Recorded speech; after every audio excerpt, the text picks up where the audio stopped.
Bonjour, je m'appelle Daniel, je suis commissaire adjoint à l'engagement à la Fondation Phi. Bonjour, mon nom est Kim, je suis éducatrice et chargée de projet à la Fondation Phi. Ensemble, on va aborder le rôle de la relique dans le travail de Larry Achampong. En rentrant dans l'espace, on a vraiment l'impression d'être submergé dans l'univers de Larry, de par les drapeaux qui ont une présence vraiment importante dans la salle, mais aussi évidemment par les explorateurs de reliques, disposés un peu comme s'ils étaient prêts à partir en leur mission. En fait, relique, qui est dans le titre, c'est un terme qu'on associe plus généralement peut-être à l'univers spirituel ou religieux. C'est un terme qui évoque la trace du passé, un objet auquel on voue potentiellement un culte ou une dévotion, auquel on attribue un certain pouvoir aussi.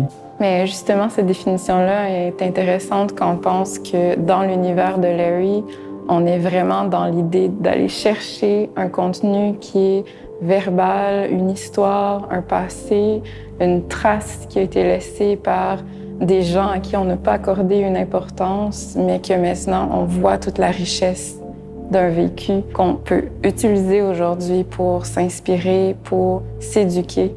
On peut lier ça à l'idée du temps Sanko, qui tire ses origines dans le mot Sankofa, les origines du Ghana de Larry.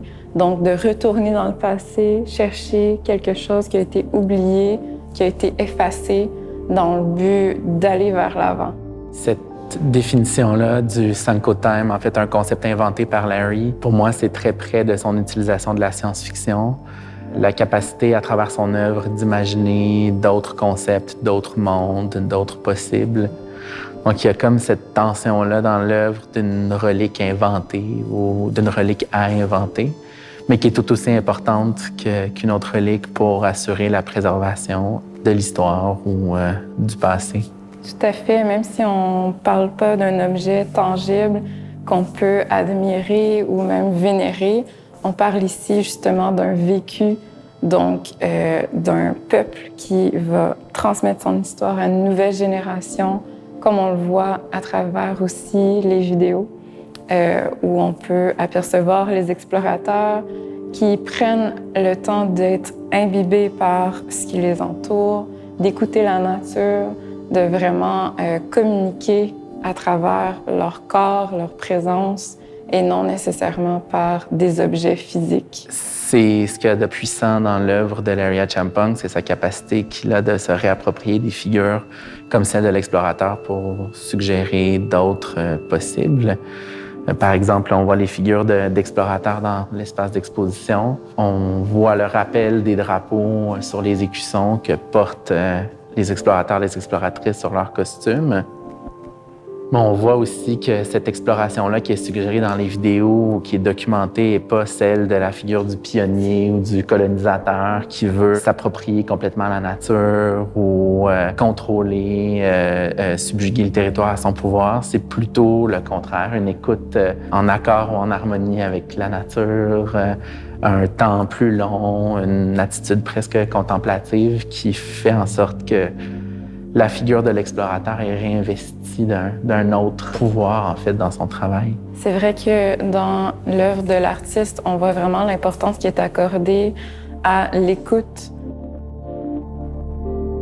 Mais les costumes sont puissants dans ce sens-là aussi parce que les costumes suggèrent des usages particuliers, mais en même temps, il ne semble pas y avoir d'armes ou on voit que c'est plutôt un habit qui représente la possibilité de survie ou la capacité d'adaptation à un territoire autre aussi, où on perd comme l'aspect militaire ou de défense du territoire, où là, on est vraiment plutôt dans une exploration très, très positive, mais sans jamais tomber dans l'aspect utopique ou trop naïf, en fait.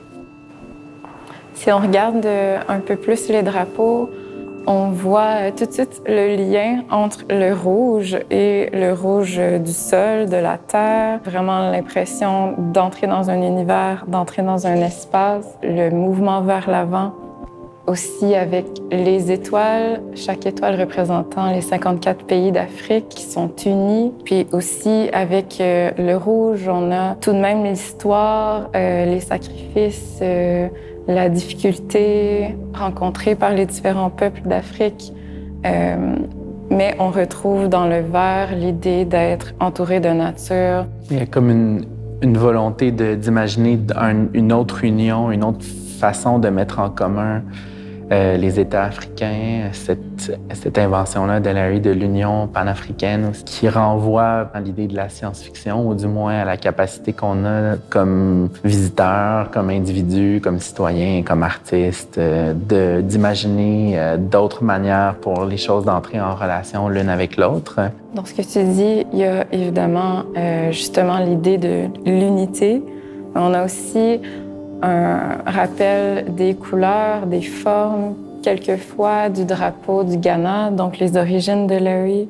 On voit qu'il y a un désir profond de connexion avec sa propre histoire, l'histoire de ses parents, de ses ancêtres, lui ayant grandi en Angleterre, à Londres. Donc, un désir de retourner vers quelque chose dans l'idée de mieux progresser vers quelque chose qui est positif.